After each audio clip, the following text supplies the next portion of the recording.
નમસ્કાર, તમે જોઈ રહ્યા છો મંતવ્ય ન્યૂઝ અને ગુજરાત એટ 10 સાથે હું આપની સાથે મહેન્દ્ર।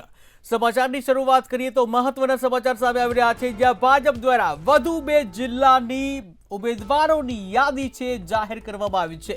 ત્યારે દાહોદ તેમજ વડોદરાના ઉમેદવારની યાદી ભાજપ દ્વારા જાહેર કરવામાં આવી છે। દાહોદ જિલ્લા પંચાયત, તાલુકા પંચાયત તેમજ નગરપાલિકાના ઉમેદવારોની યાદી જાહેર કરવામાં આવી છે। આ સાથે જ વડોદરા જિલ્લા પંચાયતમાં પણ ઉમેદવારોની યાદી જાહેર કરવામાં આવી છે। દેવગઢ બારિયા, ધાનપુર, ફતેપુરા, જાલોદના ઉમેદવારોની યાદી પણ જાહેર કરવામાં આવી છે। ત્યારે સ્થાનિક સ્વરાજ્યની ચૂંટણીમાં ઉમેદવારોને લઈને મહત્વની જે સમાચાર સામે આવી રહ્યા છે, ત્યારે ભાજપ દ્વારા વધુ 2 જિલ્લાની ઉમેદવારોની યાદી જાહેર કરવામાં આવી છે। દાહોદ તેમજ વડોદરા જિલ્લાની યાદી જાહેર કરવામાં આવી છે, જ્યાં દાહોદ જિલ્લા પંચાયત, તાલુકા પંચાયત તેમજ નગરપાલિકાની યાદી જાહેર કરવામાં આવી છે। ત્યારે વડોદરા જિલ્લામાં પણ ઉમેદવારોની યાદી જાહેર કરવાથી મહત્વના સમાચાર સામે આવી રહ્યા છે, જ્યાં કોંગ્રેસના દાવેદાર સંજય ગઢવીને હાઈકોર્ટમાંથી રાહત મળી છે। તો મહત્વના સમાચાર અમદાવાદ, કે જ્યાં કોંગ્રેસના દાવેદાર સંજય ગઢવીને હાઈકોર્ટ દ્વારા રાહત મળી છે। હાઈકોર્ટે સંજય ગઢવીનું નામ એમસીની યાદીમાંથી ઉમેરવા માટે જે અરજદાર સંજય ગઢવીનું નામ વિધાનસભા મતદાર યાદીમાં હતું, ત્યારે એમસીની મતદાર યાદીમાં નામ ન હોવાની જે અરજી કરી હતી, નામ ન હોતા અરજી કરવામાં આવી હતી, ત્યારે ખોખરા વોર્ડમાંથી લડવા માટે દાવેદારી કરવામાં આવી હતી। આખરે હાઈકોર્ટ દ્વારા રાહત મળી છે, ઉલ્લેખ ઉમેરવા માટે આદેશ આપવામાં આવ્યા છે। આ સાથે જ અરજદાર સંજય ગઢવીનું નામ અમદાવાદના ચાંદખેડામાં ઢોસાનું ખીરું ખાધા બાદ 2 બાળકીના શંકાસ્પદ મોત નીપજ્યા હતા, અને ત્યારબાદ તેના માતા પિતા એવા વિમલ પ્રજાપતિ અને ભાવના પ્રજાપતિની તબિયત ખરાબ થતા જે ઘટના એક સામે આવી હતી, અને આ ઘટનામાં હવે નવો વળાંક આવ્યો છે। ત્યારે ઢોસાનું ખીરું ખાધા બાદ બીમાર પડેલા માતા પિતાને ખાનગી હોસ્પિટલમાં દાખલ કરવામાં આવ્યા હતા, જ્યાં બંનેના બ્લડ સેમ્પલ લઈને પોલીસ દ્વારા એફએસએલમાં મોકલવામાં આવ્યા હતા। બ્લડ સેમ્પલના રિપોર્ટમાં એલ્યુમિનિયમ ફોસ્ફેટ, જે કહી શકાય એલ્યુમિનિયમ ફોસ્ફેટ દવાની જે હાજરી જોવા મળી હતી। સમગ્ર મામલે પોલીસ દ્વારા વધુ તપાસ હાથ ધરવામાં આવી રહી છે। તો સુરતના જહાંગીરપુરા વિસ્તારમાં હની ટ્રેપનો બનાવ સામે આવ્યો છે, જેમાં એક યુવકને નિશાન બનાવી તેની પાસેથી રૂપિયા લૂંટવામાં આવ્યા હતા। આરોપીઓએ યુવકને હની ટ્રેપમાં ફસાવી તેની પાસેથી અંદાજે 30,000 રૂપિયા પડાવી લીધા હતા। એટલું જ નહીં, યુવકનો બીભત્સ વિડીયો વાયરલ કરવાની ધમકી પણ આપી અને તેને બ્લેકમેલ કરાયો હતો, અને જેને લઈને યુવકે પોલીસનો સંપર્ક સાધ્યો હતો। ત્યારે સમગ્ર મામલે પોલીસે 2 આરોપીઓને ગણતરીના કલાકોમાં જ ઝડપી પડ્યા હતા। આરોપીઓ સામે અગાઉ પણ વિવિધ ગુનાઓ નોંધાયેલા છે।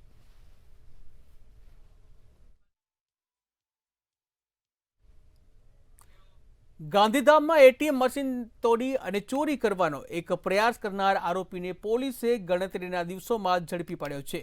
ત્યારે 3 એપ્રિલ 2026ના રોજ બપોરે ગાંધીધામ ભચાઉ નેશનલ હાઈવે પર આવેલા રાધે કોમ્પ્લેક્સમાં સ્થિત એચડીએફસી બેંકના એટીએમમાં અજાણ્યા શખ્સે જે ચોરીના ઈરાદે એટીએમ મશીન તોડવાનો પ્રયાસ કર્યો હતો, અને આ બનાવમાં આશરે 1 લાખ રૂપિયાનું નુકસાન થયું છે।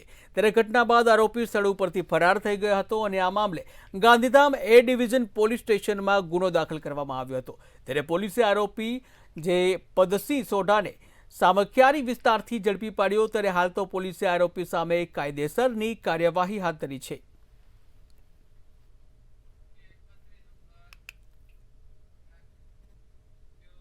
નવસારીના ખેરગામ પોલીસ મથકે નોંધાયેલા 3 ગંભીર ગુનાઓના જે કેસ છે, આ કેસમાં સુનાવણી નવસારી એડિશનલ સેશન્સ કોર્ટમાં ચાલી રહી છે। 2022ના તોફાન અને હુમલાના કેસમાં કોંગ્રેસ ધારાસભ્ય અનંત પટેલ સહિત આરોપીઓ કોર્ટમાં હાજર રહ્યા હતા, જે આરોપી પક્ષે ડિસ્ચાર્જ અરજી માટે વધુ સમય માંગ્યો હતો, અને જેના પર સરકારી વકીલે સખત વિરોધ કર્યો અને કહ્યું કે આ માત્ર સમય બગાડવાની રણનીતિ છે। અમારી પાસે આરોપીઓ વિરુદ્ધ મજબૂત લેખિત પુરાવા છે। કોર્ટની આગામી સુનાવણી 30મી તારીખે થવાની છે, અને જેના કારણે રાજકીય ગરમાવો છે વધ્યો છે। આરોપીના વકીલશ્રીએ પોતાની વધુ રજૂઆત કરવાને માટે આ જે સમય માંગ્યો હોય એની સામે સરકાર તરફે અમે વાંધો રજૂ કરી અને કહ્યું કે સાહેબ, જ્યારે એ લોકોએ ડિસ્ચાર્જ એપ્લિકેશન આપી છે, બધા ડોક્યુમેન્ટ એમણે વાંચ્યા છે, તો પછી સમય એ લોકોને શું જરૂર છે?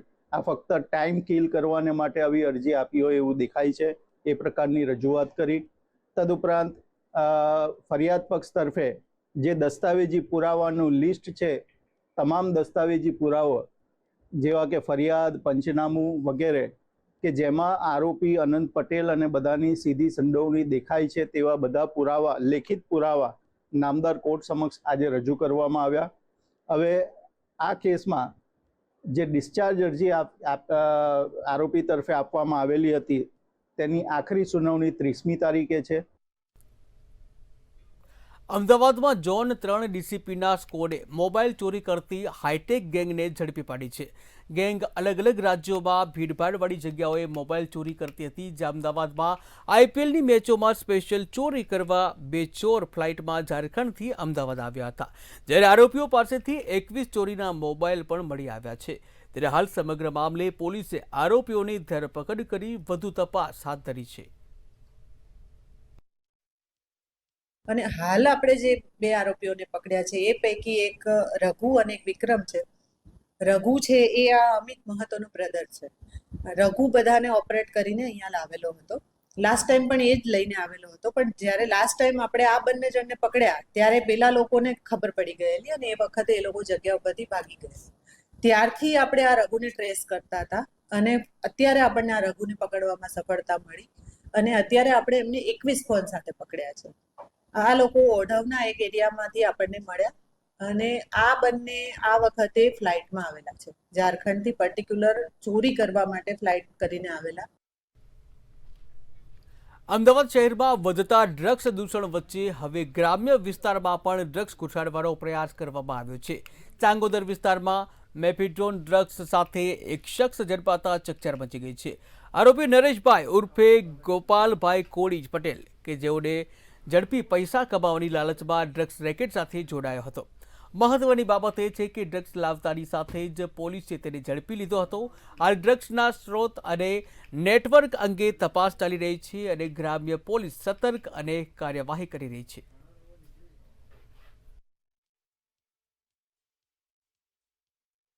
ખબર પડી કે જો એના જે ફ્રેન્ડ સર્કલમાં લોકો જો આ ડ્રગ્સનો કન્ઝમ્પશન કરતા હતા અને એની ભાવ બહુ મોંઘા હતા. તો એને આમાં કંઈ ઇકોનોમિક ઓપોર્ચ્યુનિટી લાગી ઓર એ જે અત્યારે જે ખેતી કરતા હતા એને સાથે બીજો કંઈ ઇન્કમનો સોર્સ મળે એમને, આ રીતે જો આ ધંધામાં આવ્યા હતા. ઓર એને આધારે જો એના જે એને બીજા ફ્રેન્ડ સર્કલમાં જે લોકો હતા એને સાથે મળીને જે સાંચોરમાં કોન્ટેક્ટ કર્યો હતો અને આગળ સાંચોરમાં કોણ એમને આપ્યો હતો એની તપાસ અત્યારે ચાલુ છે. અમદાવાદના અમરાઈવાડી વિસ્તારમાં ગંદકી, પાણી ભરાવા અને રોડ તેમજ ગટર તેમજ અન્ય ટ્રાફિક સમસ્યાઓથી સ્થાનિક લોકો હાલાકીનો સામનો કરી રહ્યા છે. આગામી દિવસોમાં સ્થાનિક સ્વરાજ્યની ચૂંટણી નજીક આવી રહી છે ત્યારે સ્થાનિકોએ આ ચૂંટણીનો વિરોધ કરવાની જાહેરાત કરી છે. ગયા 5 વર્ષમાં ચૂંટાયેલા કાઉન્સિલરો દ્વારા કોઈ પણ વિકાસકારી કામગીરી કરવામાં આવી નથી તેવા આક્ષેપો કરવામાં આવ્યા છે. જ્યાં શક્તિનગર, ગણેશનગર, ઉદયનગર, મગન વાઘેલાની ચાલી અને પઠાણની ચાલીના રહેવાસીઓએ મતદારોને જે ચૂંટણી સમયે બહિષ્કાર કરવાની ચીમકી ઉચ્ચારી છે.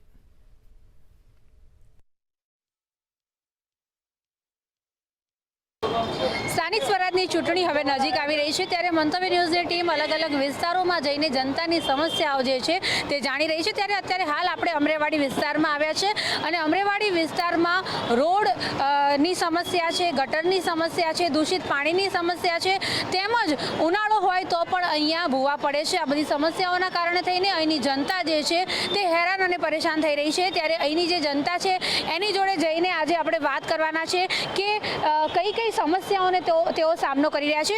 ખાસ જો વાત કરવામાં આવે તો તમારી અમરેવાડીમાં કઈ બેઝિક સમસ્યાઓ છે જેનો સામનો તમે કરી રહ્યા છો?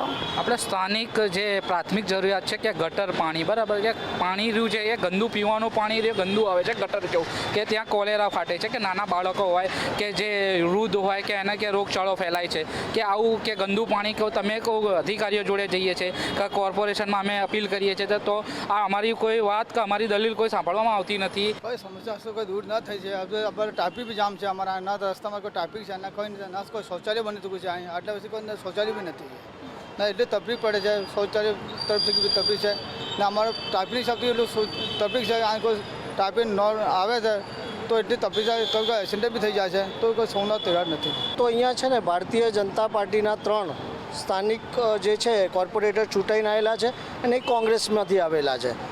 જે ભારતીય જનતા પાર્ટીના જે 3 કોર્પોરેટરો છે એ 5 વર્ષમાં એક પણ દિવસ સ્થાનિક લોકોને મુલાકાતે આવ્યા જ નથી.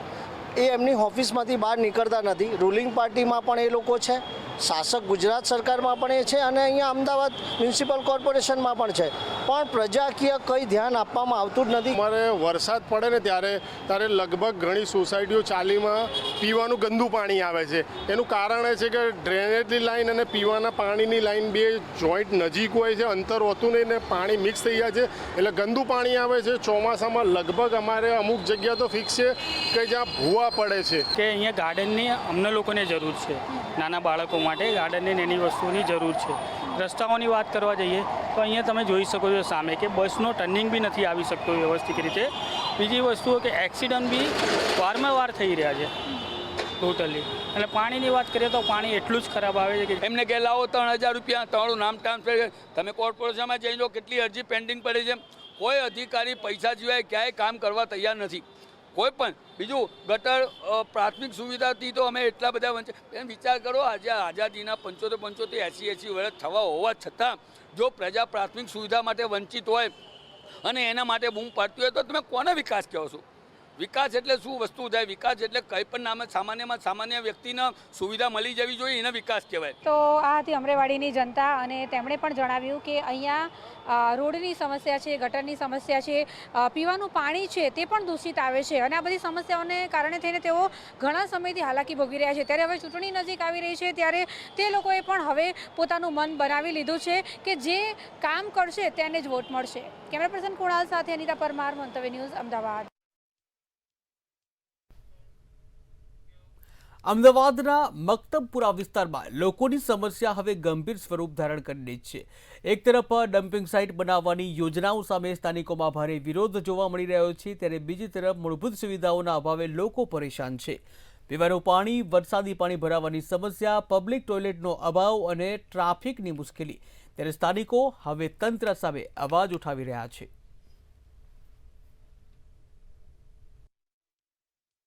અમદાવાદ મહાનગરપાલિકાનું ઇલેક્શન છે તે જાહેર થઈ ગયું છે. ભારતીય જનતા પાર્ટી, કોંગ્રેસ, AIMIM અને આમ આદમી પાર્ટી છે તેમના જે ઉમેદવારો છે તે ઉમેદવારો ચૂંટણી લડવા ક્યાંક ને ક્યાંક મેદાનમાં છે.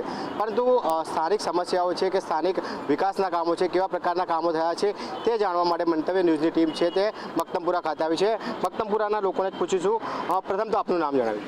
મારું નામ કૌશલ અલી સૈયદ છે અને હું અમારી આવાસ કરીને એક ઇનિશિયેટિવ ચલાવું છું, સોશિયલ વર્કર છું. તમે છેલ્લા કેટલા સમયથી મક્તમપુરા વોર્ડમાં રહો છો અને છેલ્લા કેટલા સમયથી આ જે કામો છે તે તમે જોવા માંગો છો અને કેવા પ્રકારના કામોની તમે આશા રાખી રહ્યા છો? 15 વર્ષ કોર્પોરેશનમાં આ એરિયાને સમાવેશ કર્યો છે, ત્યારથી હું મક્તમપુરા જુવાપુરામાં રહું છું. પણ જેમ અત્યારે અમદાવાદ મ્યુનિસિપલ કોર્પોરેશન 18,500 કરોડનો જે બજેટ અનાઉન્સ કર્યો છે અને આમ બી જોવામાં આવે છે કે જનરલ બજેટમાં 250 કરોડ બી મક્તમપુરા વોર્ડને મળતા નથી. અમદાવાદની વસ્તી અગર 75 લાખની છે તો અહીંયા સરખેજ અને મક્તમપુરાની અંદર 8 લાખથી 10 લાખ લોકો રહે છે. તો 12% અમદાવાદની વસ્તી અહીંયા રહે છે, છતાં બી 200-250 કરોડ આવે છે. જનરલી તો 18,000 કરોડનું બજેટ હોય તો 1500 કરોડ સરખેજ અને મક્તમપુરામાં આપવો પડે. સરકાર વિકાસોની વાત કરે છે પણ વિકાસ बैलेंस नहीं, इम्बैलेंस है. हमारे वहाँ के 3 MIM के नगर सेवक जीत कर आए थे और एक कांग्रेस पार्टी का जीत कर आया था.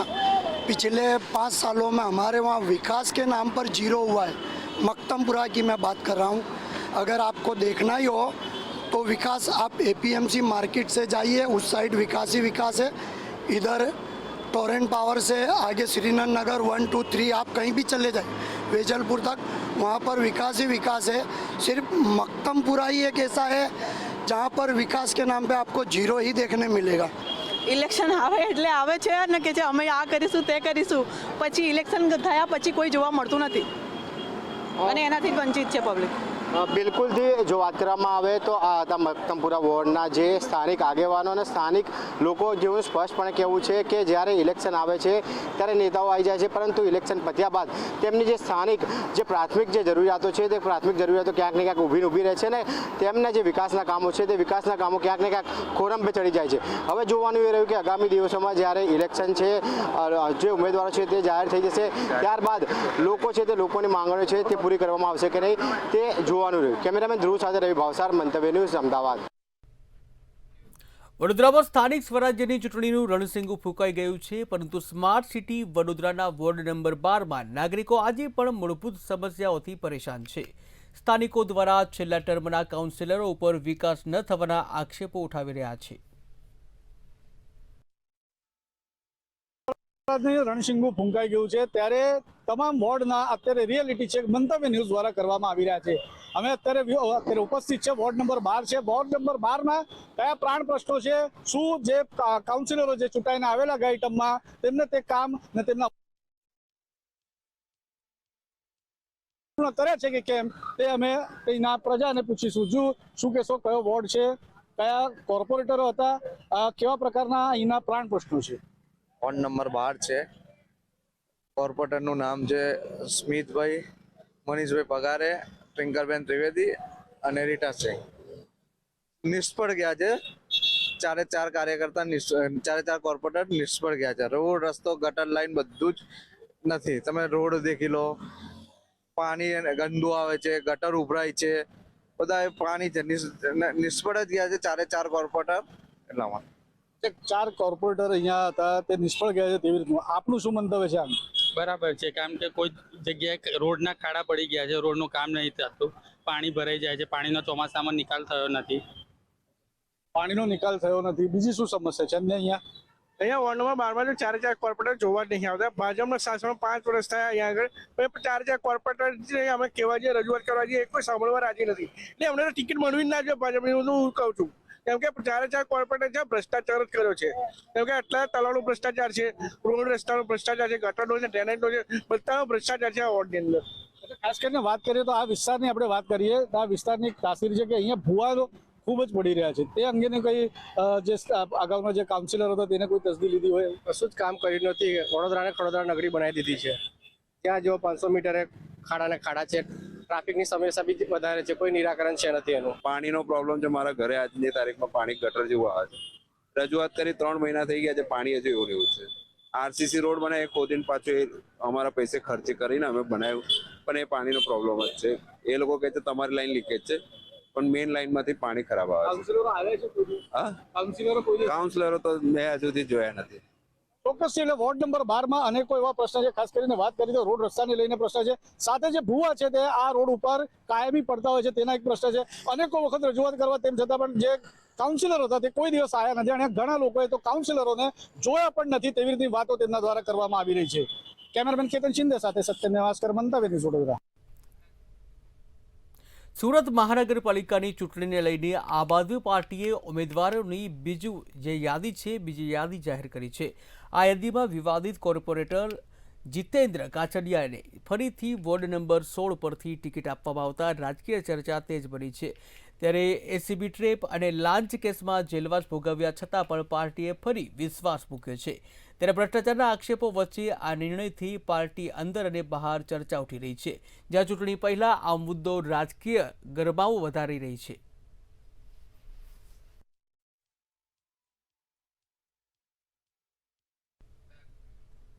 સમાચારમાં આગળ વાત કરીએ તો ડભોઈથી મહત્વના સમાચાર સામે આવી રહ્યા છે, જ્યાં ડભોઈ જિલ્લા પંચાયત અને તાલુકા પંચાયતની ઉમેદવારોની યાદી છે જાહેર કરવામાં આવી છે. ત્યારે ભાજપે બનાવેલા નિયમ વિરુદ્ધ ઉમેદવારો જાહેર કરવામાં આવ્યા છે, જ્યાં સિબલિયા જિલ્લા પંચાયત પ્રમુખના દીકરાનું નામ જાહેર કરવામાં આવ્યું છે. ત્યારે ચાણોદ જિલ્લા પંચાયતમાં લતા અંબલિયાનું નામ જાહેર કરવામાં આવ્યું છે. મહત્વના સમાચાર ડભોઈથી સામે આવી રહ્યા છે, જ્યાં 4 દિગ્ગજ નેતાઓના નામો છે આ યાદીમાંથી કપાઈ ગયા છે. ત્યારે મહત્વના સમાચાર સામે આવી રહ્યા છે. ડભોઈ જિલ્લા યુવા ચહેરાઓ છે, યુવા ચહેરાઓને પણ તક આપવામાં આવી છે. ત્યારે ડભોઈ નગરપાલિકાનું લિસ્ટ પણ જાહેર કરવામાં આવ્યું છે. નગરપાલિકાના ઉમેદવારોની પણ જાહેરાત કરવામાં આવી છે. 5 ઉમેદવારોના નામ રિપીટ જાહેર કરાયા.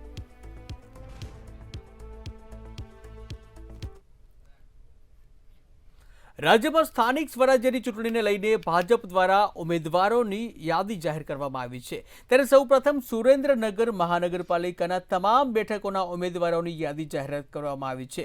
તેમજ આ ઉપરાંત અરવલ્લી જિલ્લામાં જિલ્લા પંચાયત, નગરપાલિકા અને તાલુકા પંચાયતના ઉમેદવારોના નામની જાહેરાત કરવામાં આવી છે.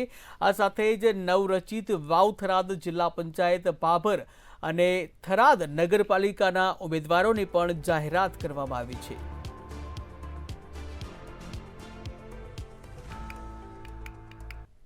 એક વાત ચોક્કસથી સમજાણી કે ખરેખર જો ખેડૂતોનું હિત ઈચ્છીએ છીએ, ખેડૂતના ખેતર સુધી સિંચાઈનું પાણી પહોંચાડવું છે, ખેડૂતોને સમૃદ્ધિ તરફ લઈ જવા છે, તો સત્તા પક્ષની સામે રહી માત્ર આંદોલનો કરી, જિંદાબાદ મુર્દાબાદના નારાઓ બોલાવી અને સતત સરકારનો વિરોધ કરીને ખેડૂતનું હિત નહીં કરી શકાય. ચોક્કસથી આપણો ચહેરો ચમકાવી શકાય. સરકારની સામે, સત્તાની સામે